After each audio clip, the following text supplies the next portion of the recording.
Good morning. I tried to get up early this morning. I did get up early this morning, but daylight savings time is not working for me. My body knows that it's an hour earlier and just is so resistant. But I did manage to get up about an hour early this morning, and looks like we've got some blue sky out that window there. I am going to head out for a walk before the day gets any older. And yeah, I was thinking, I put it in my video, my music offering last night, and then shared it again with a friend who was talking with me about this spread that I pulled yesterday with the Queen of Wands moving toward the Fool. And the hit that I got from that, there was certainly a lot of feminine energy that was pointed out to me, and I did sense that when in the draw. But also I wanted to say that the hit that I got from it is that, you know, personally I've been doing a lot of personal work on my character, my demeanor, becoming a better artist, all of that. And I think we all do that periodically or consistently. But the Queen of Wands says to me that, you know, this is a completely self-contained person. They've arrived in themselves, and they have all the confidence they need. And moving toward the Fool, now, is that a fresh path that you want to, you know, now that you have the confidence to move forward, you're going to take that fresh path, that leap of faith? Or are you going to go a step further and say, you know, in these uncertain times, I'm going to have to be flexible, and therefore I may need to do a lot of that work again, revisit it, but I know what I'm doing now. None of this is going to be overwhelmingly surprising, and I can do it. So would you do difficult personal work again if you knew the result would be even better? For me, the answer is yes. I always like to, yeah. But I am also a person who embraces change. And maybe that's the message, the bigger message there is, let's, you know, we just simply have to embrace change and be confident about that. But that was yesterday's message. Let's find out what today's is. Energy to transmute. And this is how we're moving forward. This is the question I ask every morning is, what is the energy that's out there that needs to be transmuted? This is energy to help move me forward in my day as I encounter blocks, emotional blocks, social blocks, physical blocks. What can I embody or take up that will help me move through that in a positive way?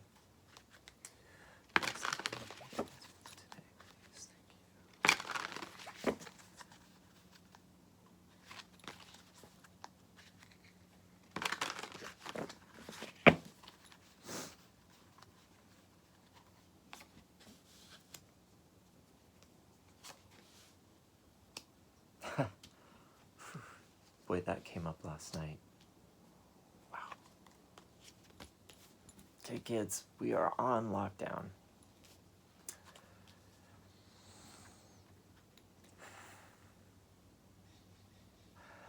Let me get...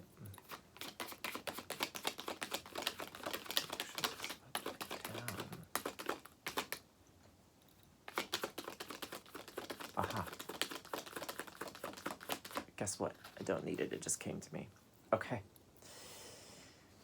So, the energy that we are currently in is 10 of Swords. And the energy that we want to move to is 8 of Swords. And these are both really difficult cards. I'll get into that. but our action, the energy that we want to embody or take up is Four of Wands, with the underpinning energy being the Ten of Pentacles. Okay, this is really a dense, very packed reading.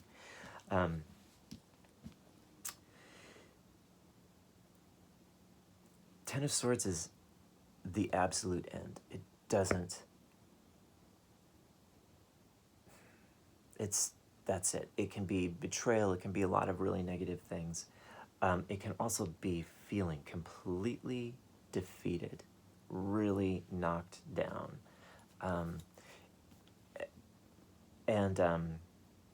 Any way you look at it, it's the end of a cycle. The good news is that it doesn't get worse, right? Don't get no worse than that. Only way is up.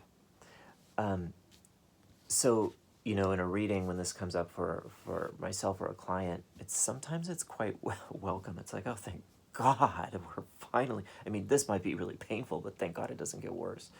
And that's not to say our world situation isn't going to get worse. I did dip into the news this morning. There is a lot of fear-based talk out there. Things are dire, and they are probably going to get worse. But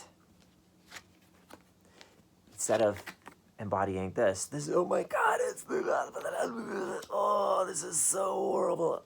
Let's go to this. Eight of Swords is imprisonment, but it's mental imprisonment. And the thing about it is you can get out of it.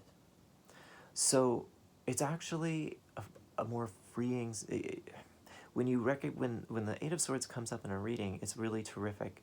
Again, because it's a pointer. It's like, it says to you, where are you limiting yourself? Stop being so self-limiting. So where are we limiting ourselves? To recognize this, see the falseness of our prison, mental, even our physical prison, and the antidote, the action we want to take, is the Four of Wands, which is enjoying our lives, enjoying our friends, being in union with the world in the best way we can, and really enjoying our homes, because it is about peace and love and joy and celebration at home. So that's really terrific. It's just like saying, don't get caught in the trap that you're in a prison. This is your playground for now, and make it your playground. And I think that's the headspace we're all in. So it's a reminder. Now, with the underlying energy here is the Ten of Pentacles. And again, tens are the end of a cycle, and pentacles are about stability. But more than being about stability, they are also about, what's the word I'm looking for? Institution. Doing things the way they have always been done, because we do them that way, because they've always been done that way. There isn't much joy in the Ten of Pentacles. There can be. It can be about mentorship. Getting a cramp in my leg. There. It can be about mentorship. It can be about, teaching the ropes, apprenticeship. But it's also about tradition, legacy, in a more negative sense, a family. In a very negative sense, it can be about family baggage, tying ourselves to things that just don't work anymore. So what I'm seeing here is this is about not getting too tied to this with the Eight of Swords, not getting too tied to, or at all being tied to the way we used to do things. We don't have that option anymore, really, and we know that. But the best way to deal with that is to celebrate the change, move forward with a big smile on your face and say, okay, it's going to be different. I know a lot of us have, I grew up with the idea that to enact change, we had to fight for it. You got to fight for change. You got to go out. You got to, protest, protest, vote, vote. And then it would be just this nudge, just a morsel of forward progress. And then we'd celebrate that. And I think that we're at the point where that ain't enough. We are undergoing dramatic, rapid change, and we must embrace it and and recognize where we are being self-limiting. Sky's the limit. I brought this up. I think it was in the first or second reading that I did. Are you envisioning the world the way you want it to be right now?